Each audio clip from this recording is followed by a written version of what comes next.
We're continuing our discussion now about the Upsize Genie, and at this point we've picked all the tables that we'd like to upsize, and Alpha 5 now has analyzed all of the tables, looking for any problems that it sees before it actually goes ahead and does an upsize.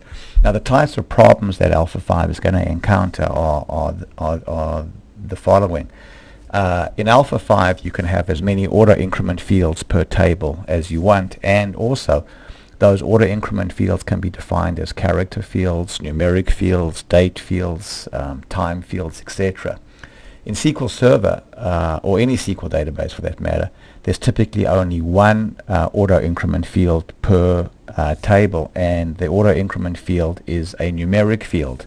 So for example, in the case of Alpha Sports, let's take, say, two tables. For example, we've got the customer table and we've got the invoice header table. Those two tables are joined together on the common customer ID field, but that field was defined in both tables as a character field.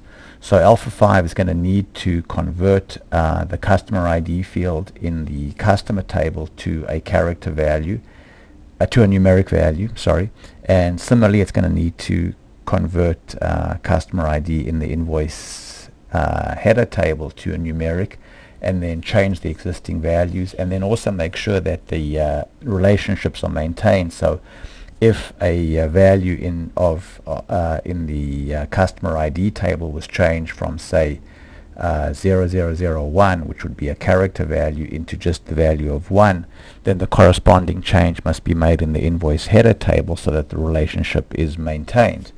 Also, in order for a table to be updatable in a SQL database, it has to have a primary key, and in Alpha 5 we infer the primary key if possible by looking at your field rules, but in some cases we cannot infer a primary key, so therefore we need to put up this dialog here which asks you whether you want a primary key, to define a primary key for these tables here for which a primary key could not be found. But if you don't want these tables to be updatable, you can just say set those tables to read only. So we'll go ahead here and set them to read only, and now we can continue. So in step 5 here you can see that we summarize all the changes that we had to make in order to fix up the database. So you can see here, for example, in the vendor table we changed the order increment field vendor ID to be numeric. In the invoice header table we changed the order increment field invoice number to be numeric, which but we also had to change the customer ID field to be numeric because the corresponding field in the customer table was changed. So this is a summary of all of the changes that Alpha 5 is going to make for you automatically before it upsizes the data. So let's carry on now. So we'll go here and say next. And now basically Alpha 5 is analyzing all the data and making all the changes and fix-ups that are required before it actually starts to export the data to the SQL database. So we'll just pause right now while.